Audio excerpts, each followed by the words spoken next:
오늘 강의는 생태계와 환경 파괴의 주 원인으로 알려진 인구 증가에 대하여 공부하도록 하겠습니다. 이 인구 증가에 대한 강의는 크게 두 파트로 나눠져 있는데, 오늘 강의는 인구가 급격하게 증가하는 원인에 대해서 공부하고, 다음 시간에 인구가 안정기에 들어가기 위한 방안에 대해서 공부하도록 하겠습니다. 물론 인구가 안정기에 들어간다고 인구 문제와 환경 문제가 모두 해결되는 것은 아닙니다. 인구가 어느 수준으로 안정기에 도달할지가 또 중요한 요소이고, 또한 각 인구당 소비하는 에너지나 내추럴 리소스의 양으로 결정됩니다. 따라서 미래의 환경 문제는 인구수와 각 사람들이 이용하는 에너지 양의 함수로 설명될 수 있음을 알 수 있습니다. 지난 시간 내용을 간략하게 리뷰해보면, 우리가 지난 시간에 이칼로지컬 피라미드에 대해서 공부를 하였고, 이칼로지컬 피라미드는 넘버와 바이오매스, 에너지 등으로 표현됩니다.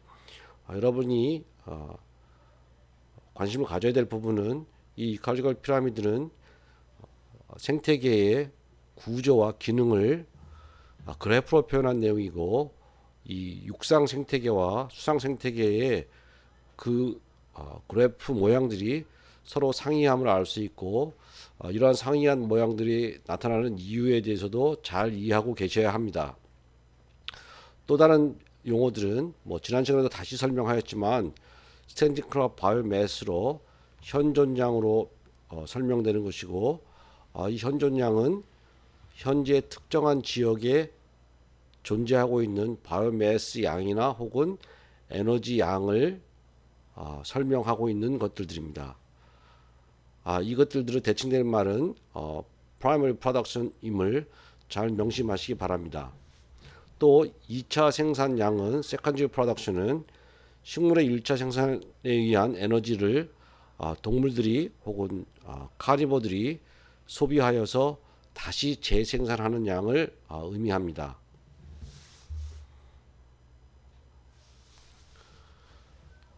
교란이란 생물적 물리적 요인에 의해서 군집 내 생물 종들이 바뀌는 것을 의미하게 됩니다. 교란이 발생하게 되면 생태 천이가 시작되는데, 즉 다시 말해서 교란이 발생한 지역에서 식물 군집의 변화가 진행된다고 하는 것들입니다. 이러한 천이들은 촉진에 의해서 한 방향으로 진행되어서 극상에 이르게 됩니다.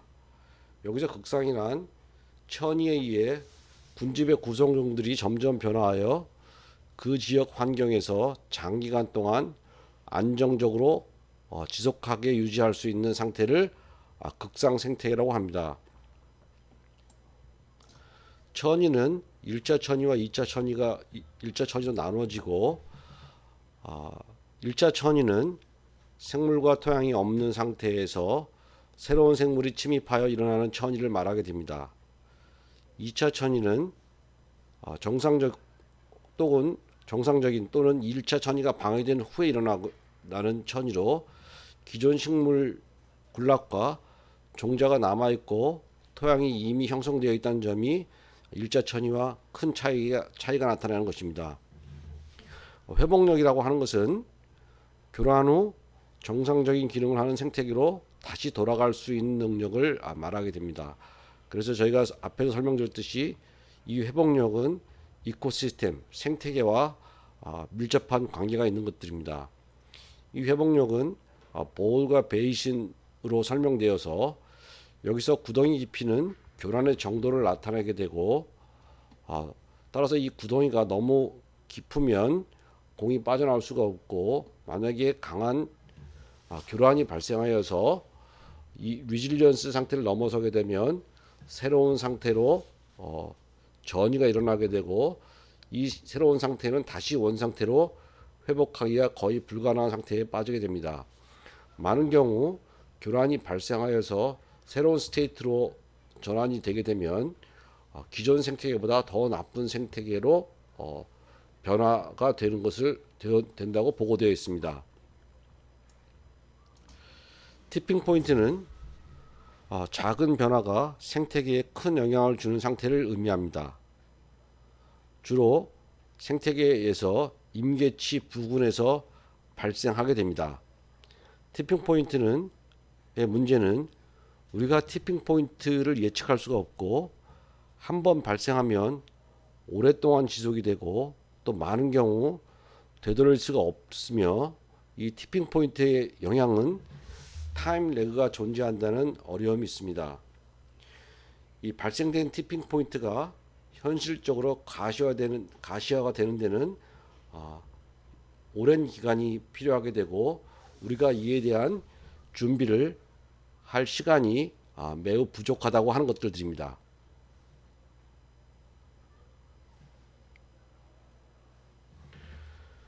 생태계 서비스는 생태계가 우리 인간에게 직간접적으로 주는 이득과 기능을 말하게합니다. 여기에는 공급 서비스와 조절 서비스, 유지 서비스, 문화 서비스 등이 있습니다. 우리가 지난 시간에 각 서비스의 종류에 대해서 1차적으로 한번 살펴보았고 우리들이 생태계 서비스 부분을 공부할 때 다시 구체적으로 이에 대해서 공부하도록 하겠습니다. 특히 이번 학기 동안 공부할 내용들은 이러한 서비스 종다양성 바이오디버시티가 주는 이러한 서비스들이 어떠한 서비스들이 있고 사회 경제학적으로 우리 인간들이 이러한 서비스를 이용하면서 어떻게 이러한 서비스들이 지속 가능하게 유지될 수 있는가에 대해서 공부하도록 하겠습니다.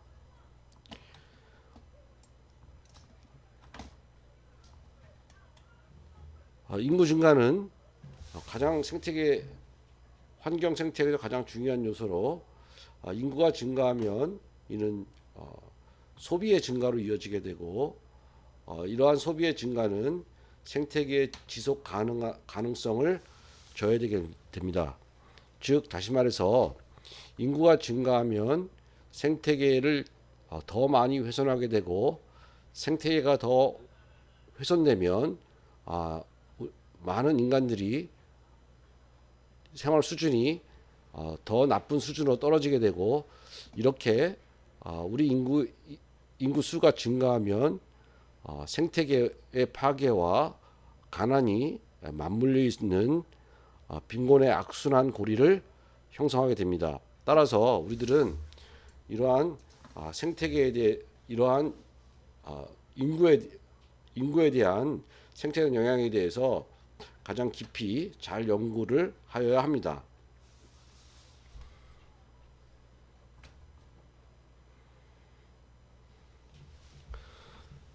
지금부터 환경 문제를 야기하는데 가장 중요한 요인으로 알려진 인구 증가에 대해서 공부하도록 하겠습니다.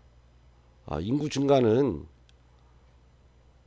환경 생태학과 큰 관련이 없을 것처럼 보이지만 우리가 강의 첫 시간에 얘기하였듯이 환경 생태학이라고 하는 것은 우리 인간이 생태계에 미치는 영향에 대해서 공부하는 것들이고 우리 따라서 인구수가 증가하게 되면 생태계에 큰 영향을 미치게 됩니다.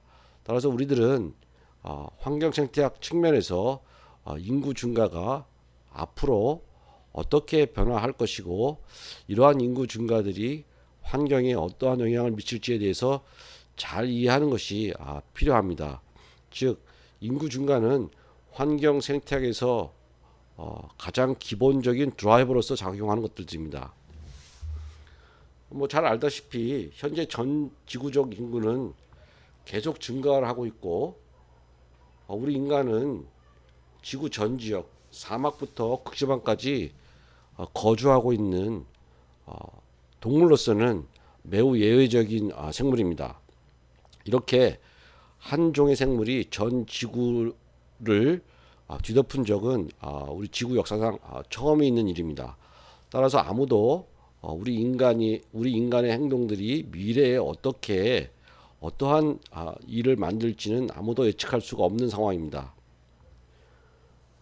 우리 이러한 인구 증가에 필요한 이론은 우리가 개체군에서 공부했듯이 두 가지 모델, 즉 익스포넨셜 그로스 모델과 로지스 그로스 모델로 설명합니다.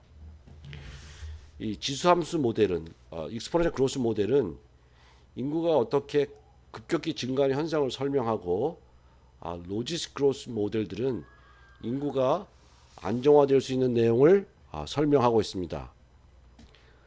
따라서 익스포넨셜 그로스 모델들은 현재 인구의 증가 양상들을 설명하고 로지스 그로스 모델들은 지구가 얼마나 많은 인구 수를 환경 수용력 내에서 수용하여서 안정화되는 미래 시기를 설명하고 있습니다. 오늘은 이 익스포넨셜 그로스 모델에 해당하는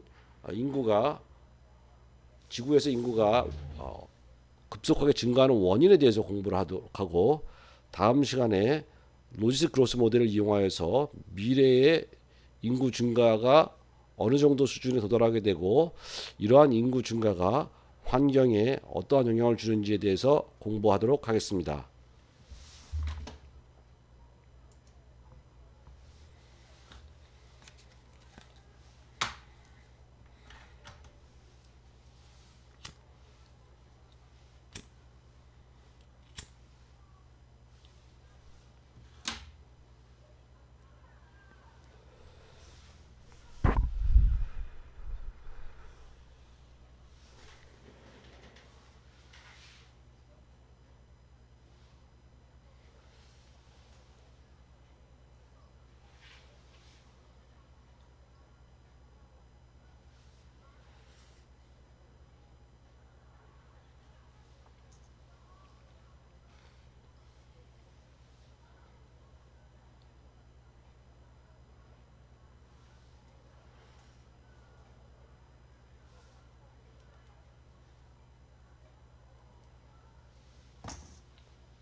인구 증가가 환경에 미치는 영향으로 인구가 폭발적으로 증가하고 이에 따라서 어, 이, 어, 이에 따라서 요구되는 자원의 양이 증가하게 되고 자원의 고갈을 일으키게 됩니다. 따라서 우리 인간들은 이러한 행동으로 인해서 환경에 큰 영향을 미치게 되고, 우리들은 이런 것을 극복하기 위해서 여러 가지 기술이나 공학적 방법을 제안을 하였습니다. 하지만 앞으로 미래에 일어날 일에 대해서는 어떠한 일이 일어날지 불확실성이 있습니다. 따라서 우리들은 인구 증가가 미래의 생태계와 환경에 어떠한 영향을 주는지를 잘 이해하고 이에 대해서 대비를 하여야 합니다.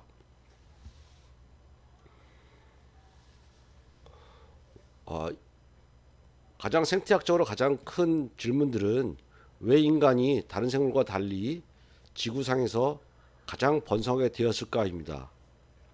우리 인류들은 다른 생물에 비해서 지구에 최근에 등장한 생물입니다. 인류는 25만 년 전에 아프리카에서 출발하여서 전 지구로 분포하였다고 알려지고 있습니다. 그 인간들은 직립보행을 하게 되어서 두 손을 자유롭게 쓸 수 있고 이러한 생물학적 장점들을 갖고 있습니다. 이 직립보행을 하는 것은 네 다리로 걷는 것보다 적은 양의 에너지를 이용하여서 장거리를 이동할 수 있는 특징이 있습니다. 이러한 장점들은 인간들이 타 육식 생물에 비해서 신체적 장점은 없지만 효과적으로 사냥할 수 있게 해주게 됩니다. 즉, 우리 인간들은 적은 양의 에너지를 이용하여서 장거리를 이동할 수 있으므로 우리 인간이 필요한 사냥 대상이 지칠 때까지 추적하여서 사냥하는 기술을 습득하게 되었습니다. 또한 이 인간들은 자유롭게 손을 이용함으로 해서 여러 가지 도구를 만들 수 있게 되고, 또한 인간들은 다른 생물에 비해서 상대적으로 더 큰 뇌를 가지고 있어서 새로운 환경에 적응하고, 심지어는 새로운 기술을 개발하는 데 큰 일조를 해왔습니다. 진화적으로 인간은 다른 생물과 큰 차이를 보이고 있는데, 인간은 획득 형질을 후대에 전달할 수 있는 유일한 생물입니다. 여기서 획득 형질은 라마르크의 용불용설로 설명되는데, 이는 라마르크의 용불용설은 획득 형질은 다음 세대에 전달되지 않는다는 과학적인 발견으로 인해서 라마르크의 용불용설은 과학계에서 받아들이고 있지 않지만, 우리 인간은 예외적인 동물입니다. 우리 인간은 부모가 획득한 형질들을 교육을 통해서 다음 세대에 전달할 수 있는 특징이 있습니다. 즉, 다시 말해서 우리 인간들은 기존에 쌓아왔던 여러 가지 지식들을 계속해서 후대에 여러 가지 교육이나 지혜 등을 통해서 후대에 지속적으로 전달할 수 있음으로 해서 새로운 기술을 빠르게 진행해 왔습니다. 우리가 이러한 것들을 우리가 사회 진화라고 하는데, 이런 사회 진화는 역설적으로 현대 한국 사회에서 불평등을 만드는 가장 큰 요인 중에 하나입니다. 우리 현대 한국 사회에서 부자 부모를 가진 부자 부모들은 자기 자식들에게 굉장히 많은 자원을 투자하여서 교육을 실시하게 되고, 그 교육을 통해서 자기가 가진 여러 가지 장점들을 다음 세대의 자식들에게 전달해 줄 수 있어서, 한번 부자는 영원히 계속 지속적으로 부자가 될 수 있는 그런 틀을 만들게 됩니다. 그래서 우리들은 사회학적으로 이러한 고리들을 극복할 수 있는 방안들이 필요하게 됩니다.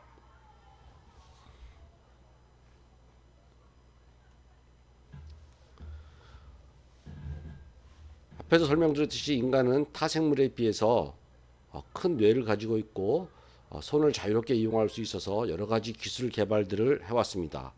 우리 인간들은 농업이나 산업, 환경 혁신을 통해서 환경과 상호작용을 하여서 인간의 삶을 지속적으로 변화시켜 왔습니다. 초기 인간들은 대부분 수렵과 채집을 통해서 식량을 얻었고, 따라서 영구 정착지가 없이 여러 곳을 떠돌아다녔습니다. 하지만 15,000년 전부터 농업과 가축을 기르면서 한 곳에 정착을 하게 되었습니다. 여기서 오른쪽 표를 보시면 인간이 농작물과 야생생물을 가축화한 시기를 보여주게 됩니다. 일부 학자들은 개가 사람과 함께 생활하면서 사람들의 사냥 효율을 증대시킬 수 있었고, 야생동물로부터 보호를 받게 되어 인간이 더욱더 다른 생물에 비해서 번성하게 되었다는 보고도 있습니다.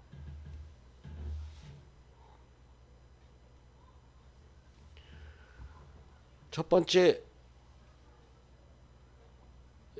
인간들은 여러 가지 혁신을 통해서 지구상에서 번성하게 되었는데, 대표적인 혁신은 아마도 농업의 시작이라고 할 수 있습니다. 농업 사회는 만년 전 동남아시아에서 처음으로 시작되었다고 보고되었고, 그 당시에는 주로 화전 농업과 야생동물의 가축화가 진행이 되었습니다. 식량 생산이 증가되면서 인간들은 농지를 떠나 좀 더 자유로운 생활을 하게 되었습니다. 따라서 인간들은 농지 근처에 도시를 건설하고 집단 거주를 시작하게 되었습니다. 도시의 건설들은 많은 인간이 한 곳에 집중하면서 거주하게 되어 인간이 만들어내는 오염물질 또한 집중적으로 배출되는 환경 문제도 야기하게 되었습니다. 현대 사회에서도 도시화가 환경 오염의 주된 요인임을 알 수 있습니다. 우리 인간들은 농업을 시작하면서 여러 가지 다양한 부를 축적하게 되고 농업을 시작하면서부터 지구를 우리 인간들이 정복하여서 다양한 재화를 얻을 수 있는 곳으로 인식하게 되었습니다. 이러한 현상은 기독교가 보급되면서 더욱 심화되었는데 기독교에서는 인간이 지구상에서 유일하게 신과 소통할 수 있는 만물의 영역이며 자연은 우리 인간에게 속해 있고 정복해야 될 대상으로 생각이 더욱더 강해졌습니다. 이러한 서구 사회의 문제들이 최근 20세기에 들어와서야 겨우 수정이 되어서 우리 인간이 생태계 이론으로 인식하게 되었습니다. 또한 우리 인간들은 농업을 시작하면서 탄수화물을 주요한 에너지원으로 섭취하게 되었는데 이에 따라서 체력 조건들이 급격히 약화되는 현상을 나타나게 되었습니다. 앞에서 설명하셨지만 수렵 시에는 다양한 육식이 주된 에너지원이었는데 이러한 그 체력적인 약화가 다시 회복되는데 19세기 말에서나 그 체력적 약화가 다시 극복되었다는 보고가 있습니다.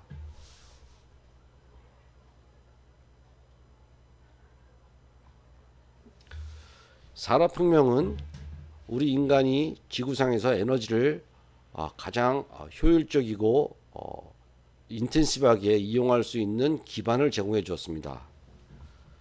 17세기와 18세기 번성한 현대 과학과 기술은 산업혁명을 탄생시켰습니다. 인간은 석유나 석탄, 천연가스와 같은 화석연료를 이용할 수 있는 기술을 개발하고 또한 이를 동력원으로 하는 기계를 개발하여서 상품을 대량으로 생산할 수 있게 되었고 또한 화석연료로부터 만들어진 비료와 농약의 사용으로 농업 생산성도 크게 증가하게 됐습니다. 이러한 산업혁명은 우리 인간에게 풍요로운 삶을 제공했지만 여러 가지 오염물질들을 생태계에 유입시키고 또한 자원의 고갈을 야기시키게 되었습니다. 이러한 산업혁명은 자본주의의 발전을 가속화시켰고 이에 따라서 환경훼손도 심화되었습니다. 여러분이 알다시피 자본주의는 대량 생산, 대량 소비를 기반으로 하고 있기 때문에 굉장히 대량으로 상품을 생산하기 위해서는 굉장히 많은 자원을 생태계로부터 얻어야 되고 이러한 과정에서 심각한 환경 훼손이 발생하게 되었습니다.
인간은 높은 생식률을 가져 증가율이 높지만 여러 가지 질병에 의해 낮은 증가율들을 유지해 왔습니다.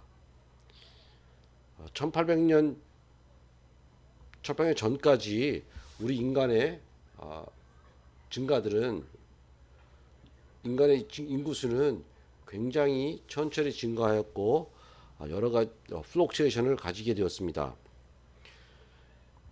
이러한 인구 증가가 더뎌진 이유들은 대부분 여러 가지 질병으로부터 에 의한 사망에 기인합니다.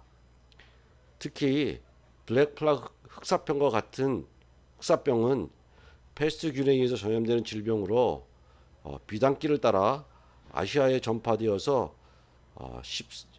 아시아에서 전파되어서 14세기 유럽 인구의 50% 정도를 감소시켰습니다. 잘 알려지지 않았지만 이러한 흑사병은 중국과 몽골에서도 창궐하였습니다. 흑사병이 일어나기 전 세계 인구 수는 4억 5천만 명으로 추정되는데 흑사병 이후 3억 5천만 명으로 감소되어서 이 인구수가 다시 회복되는데 300년 이상 걸렸다고 보고되어 있습니다. 인간들은 이러한 질병이 세균이나 바이러스, 기생자와 같은 감염 요인에 의해서 발생됨을 의학적으로 발견하게 되었고 18세기 이후에 백신이나 도시의 하수 및 식수 처리, 항생제와 영양 상태 증진으로 인하여서 유아 및 소아 사망률이 급격히 감소하여 인간이 가진 높은 출생률과 낮은 사망률에 기인하여서 인구가 급속하게 증가되었습니다. 이론적으로 한 명의 여자가 평생 낳을 수 있는 자손수는 임신 기간과 임신 회복 시간을 고려하면 15명에서 30명으로 알려져 있어서 굉장히 높은 이 벌스 레이트를 나타나게 됩니다.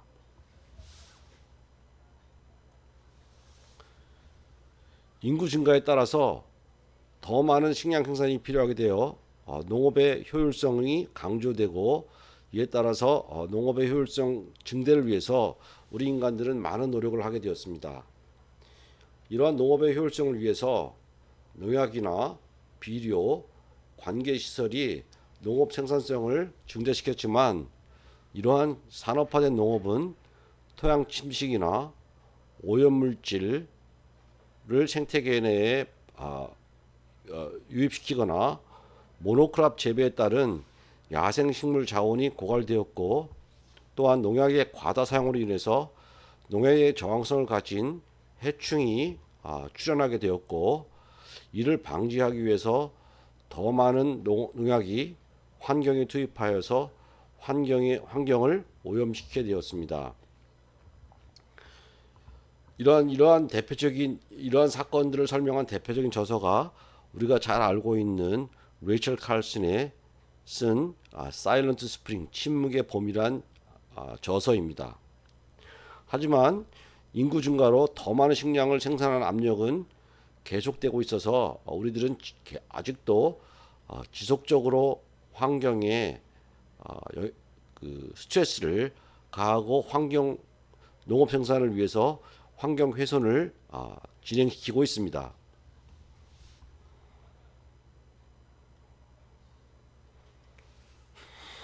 최근 여러 혁신 기술이 개발되어 현재 우리가 겪고 있는 환경 문제를 해결하려고 하는 환경혁명이 시작이 되었습니다. 이러한 환경혁명의 시발점은 레이첼 칼슨의 침묵의 봄이 제공하였습니다. 레이첼 칼슨은 유기농약인 DDT가 환경에 어떠한 재앙을 일으키는지를 보고하였고 이에 따라서 환경운동이 시작되게 되었습니다. 기존 환경 문제를 해결할 수 있는 새로운 기술이 도입되었고 또한 이러한 환경 문제를 해결하기 위한 환경 정책 등이 실시되게 되었습니다. 현재 관점은 인간들은 자연 생태계 이론으로 인식하여서 환경을 바라보게 되는 전환기를 마련하게 되었습니다.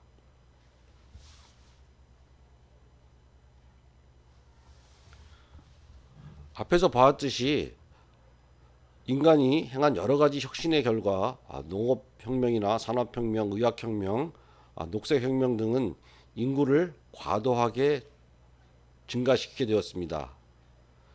20세기 동안 인구수는 3배가 늘게 되었는데 비록 현재 증가율은 감소하고 있지만 절대수는 지속적으로 증가하고 있습니다.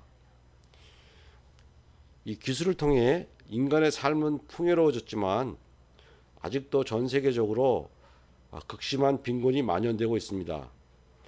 주로 후진국의 많은 빈곤은 자연 생태계를 더욱더 훼손하는 악순환을 지속하고 있고, 하지만 전 세계적으로 현재 식량은 과잉 생산이 되어 부족하지 않고 단지 분배가 문제라는 보고도 꽤 많이 있습니다. 따라서 이것이 사실이라면 우리는 정책적이나 윤리적 접근이 더 필요함을 알 수 있습니다. 인간은 스스로 생각하고 판단할 수 있는 예외적인 동물로 앞으로 환경 문제도 인간의 결정에 따라 달려 있다고 할 수 있습니다. 이러한 내용들은 이렇게 인구수가 늘어나서 환경 문제를 야기를 하고 있지만 이를 해결할 수 있는 것도 우리 인간 손에 달려 있다고 하는 것입니다. 따라서 환경 문제의 해결은 인간이 얼마나 중요한지를 보여주고 있고, 우리도 이 부분을 잘 인지하고 있어야 합니다.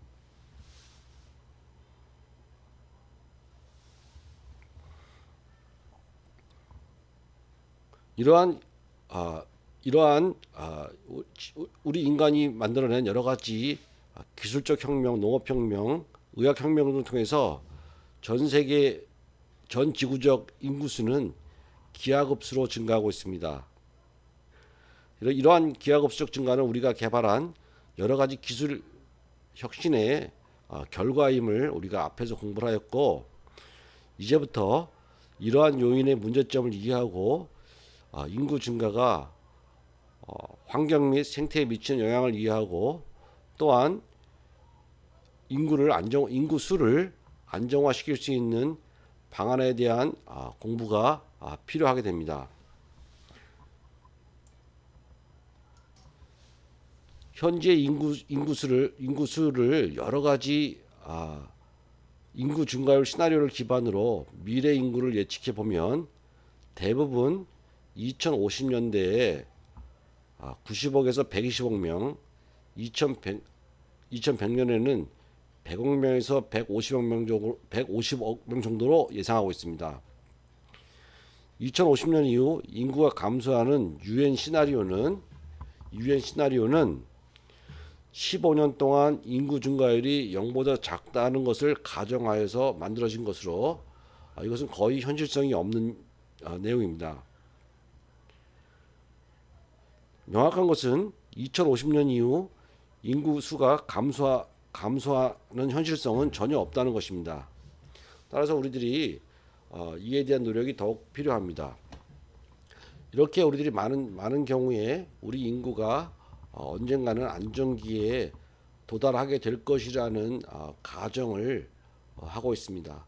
앞에서 설명하였듯이 얼마나 많은 인구수를 가지고 안정화에 도달하는지가 가장 큰 문제이고, 그 당시에 이러한 안정기에 도달하면 어떠한 사회 문제가 발생할지를 잘 이해해야지 우리가, 왜냐하면 이러한 사회 문제는 환경 문제와 직결되어 있기 때문에 우리가 그런 부분에 대해서 잘 대비를 하고 있어야 합니다.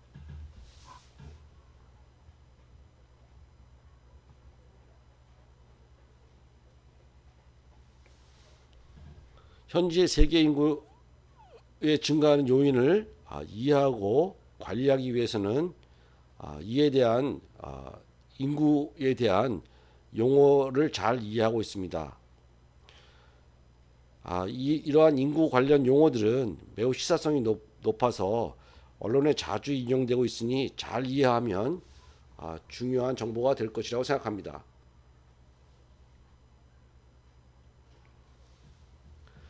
이 표는 교과서에서 제시하고 있는 여러 가지 인구학 관련 용어들을 설명하고 있습니다. 첫 번째 용어는 growth rate입니다. growth rate는 인구 증가율로 퍼센트로 나타나게 됩니다. 이를 이용하여서 연간 순인구 증가수를 이해할 수 있고 이 값이 마이너스가 되면 인구가 감소하게 됩니다. 두 번째 용어는 total fertility rate로 합계 출산율로 한 여성이 가임 기간 동안, 일반적으로 가임 기간은 15세에서 49세를 말합니다. 그래서 이 total fertility rate는 합계 출산율로 해석이 되고 한 여성이 가임 기간 동안 낳을 것으로 예상되는 평균 자녀 수를 얘기를 합니다. 국가별 출산력 수준을 비교하는 주요 지표로 이용되게 되는데 최소한 합계 출산율이 2명 이상이 되어야 현재 인구를 유지할 수 있게 됩니다. 한국의 합계 출산율은 1970년도에는 4.7명이었으나 2015년에는 1.24명, 2019년에는 0.92명으로 OECD 국가 중에 0명대 출산율을 가진 유일한 국가입니다. 이 자료를 보면 한국의 인구 감소는 피할 수 없는 상황으로 볼 수 있습니다. 따라서 우리들은 이러한 합계 출산율을 증대시킬 수 있는 방안에 대해서 많은 정부나 정책이나 사회기관에서 노력하고 있음을 알 수 있습니다. 세 번째 용어는 Replacement Level Fertility로 대체 출산율로 번역이 됩니다. 이 대체 출산율은 한 국가가 현재 인구 규모를 장기적으로 유지하는 데 필요한 출산율 수준을 의미하게 됩니다. 다시 말해서 한 세대 부모가 그들을 대체하기 위하여 가져야 할 자녀 수를 나타나게 됩니다. 여성 한 명당 2.1명의 자녀를 두는 것이 적절한 수준의 대체 출산율로 보고 있습니다. 이렇게 이 리플레이스먼트 레벨 퍼틸리티가 2보다 커야 되는 이유는 영아 사망률이 있기 때문에 그렇습니다. 영아 사망률이 상대적으로 낮은 선진국의 경우는 이 수치 2.1이라는 수치가 적절하지만 유아 사망률이 높은 개발도상국의 경우 이 대체 출산율은 3명 전후로 설정하게 됩니다. 이러한 이 합계 출산율이 대체 출산율이 낮은 수준으로 떨어지는 저출산 사회가 되면 장차 생산 가능한 인구가 부족하게 되고 인구의 고령화로 인해서 여러 가지 문제가 나타나게 되게 됩니다.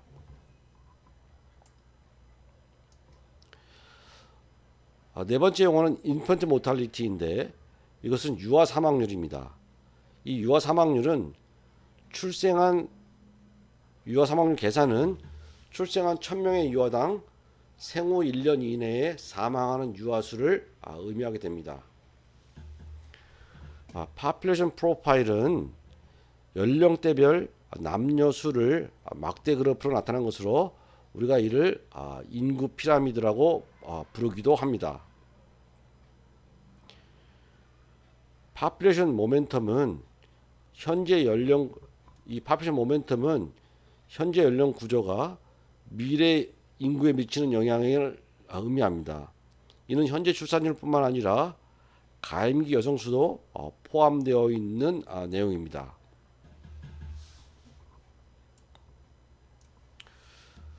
크루드 버스 레이트는 조출생률로 일반적으로 1년간을 관찰 기간으로 하여서 인구 1000명당 출생하는 유아수를 구한 것을 유아수를 나타내게 됩니다.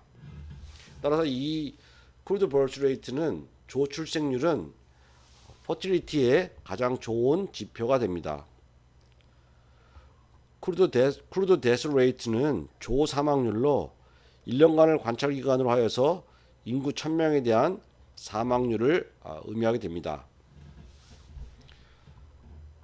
에피데미올로지컬 트랜지션은 높은 사망률에서 낮은 사망률로 전환이 되는 상태를 말하고 대부분 의학적인 측면에서 고려되는 용어입니다. 퍼틸리티 트랜지션은 높은 출생률에서 낮은 출생률로 전환이 되는 것을 말하고 이것들은 대부분 사회적인 측면에서 고려되는 용어입니다. 데모그래픽 트랜지션은 에피데미올로지컬 트랜지션과 퍼틸리티 트랜지션을 종합한 것으로 낮은 사망률과 낮은 출생률로 전환되는 것으로 그 결과 인구 증가율은 매우 느려지게 됩니다. 이렇게 다양한 용어가 존재하게 되는데 여기서 보면 우리들이 토탈 퍼틸리티 레이트와 리플레이스먼트 레벨 퍼틸리티는 굉장히 유사한 용어이지만 우리가 상식적으로 토탈 퍼틸리티 레이트는 2명이 결혼하여서 2명의 자손을 낳아야지만 인구가 현 상태로 유지되는 것은 자명하지만 리플레이스먼트 레벨 퍼틸리티는 대체 출산율은 여기에 유아 사망률이 포함되어 있는 내용입니다.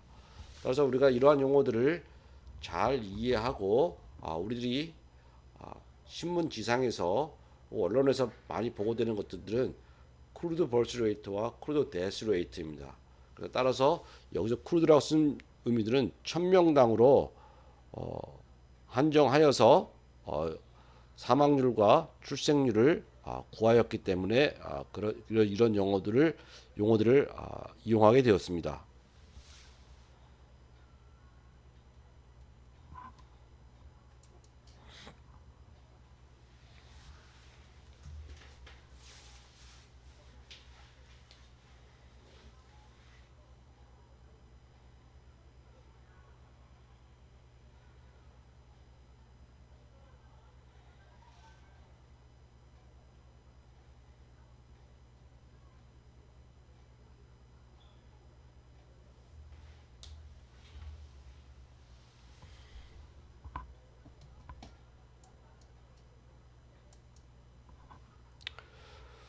앞으로 앞에서 배웠던 용어를 기반으로 해서 인구 증가에 대해서 오늘과 다음 시간 계속해서 공부하도록 하겠습니다.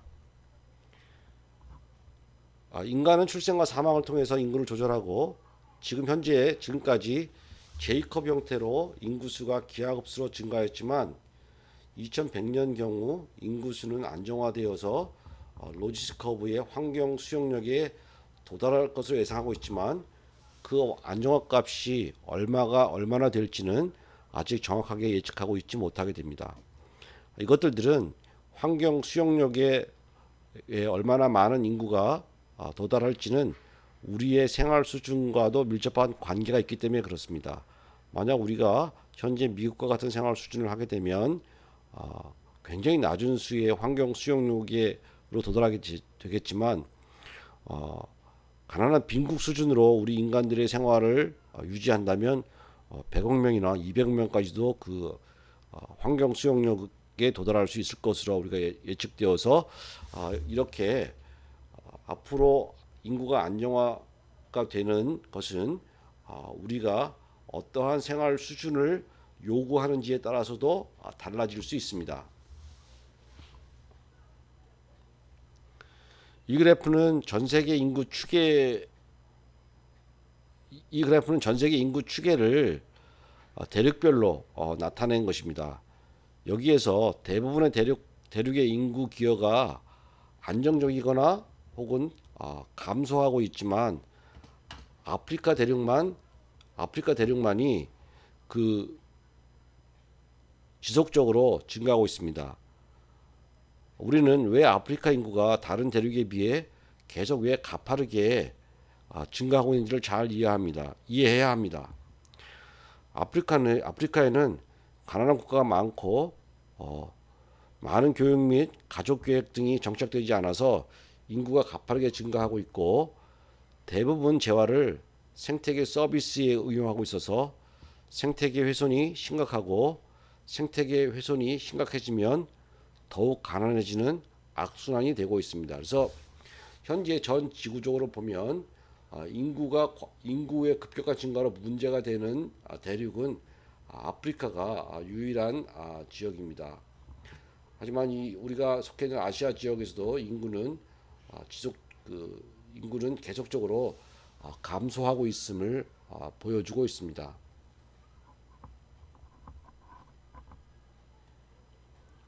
이 그래프는 왜 개발도상 국가가 많은 대륙의 인구 증가가 높은지를 일부 보여주고 있는 그래프입니다.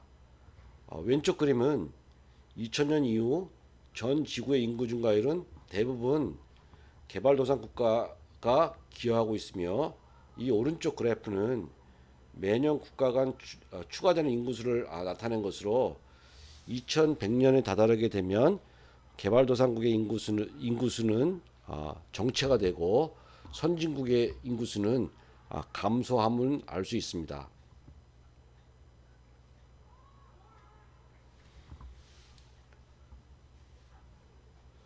현재 인구는 약 70억 명으로 매년 8,400만 명의 인구가 새롭게 추가가 되고 있습니다. 이 8,400만 인구가 추가되는 것들은 인구 증가율이 1.2%라고 가정했을 때입니다. 인구 증가와 가난은 밀접한 관계가 있고 가난하면 교육, 건강, 가족 계획 등이 부재하여서 이는 출산율과 가족 구성원의 수 증가로 이어지게 됩니다. 다음 시간에는 인구가 안정기에 들어간다는 것을 가정하여서 우리가 앞 개체군의 강의에서 공부하였던 로지스틱 모델을 이용하여서 공부하도록 하겠습니다. 다음 시간에 공부할 내용들은 우리 인간의 환경 수용력이 얼마나 될지, 이런 환경 수용이 얼마나 될지를 로지스틱 그로스 모델을 이용하여서 설명을 이해를 하도록 하고, 또한 우리 인간들이 환경에 미치는 임팩트를 PAT 포뮬라를 이용하여서 각 나라 간 비교를 해보도록 하겠습니다. 이 그래프를 보면 우리 인구가 얼마나 증가할지를 예측하는 그래프인데 그 추계상에 보면 굉장히 큰 예측의 차이가 있어서 아직도 이 인구 증가에 대해서는 불확실성이 있고, 또 따라서 이 I는 PAT 포뮬라에서 P는 포뮬레이션, A는 어플루언스, 즉 한 개인당 소비되는 양, T는 테크놀로지로 이 기술을 실현하기 위해서 동원되는 에너지들입니다. 그래서 이 임팩트들을 환경에 미치는 영향들은 인구뿐만 아니라 우리 각각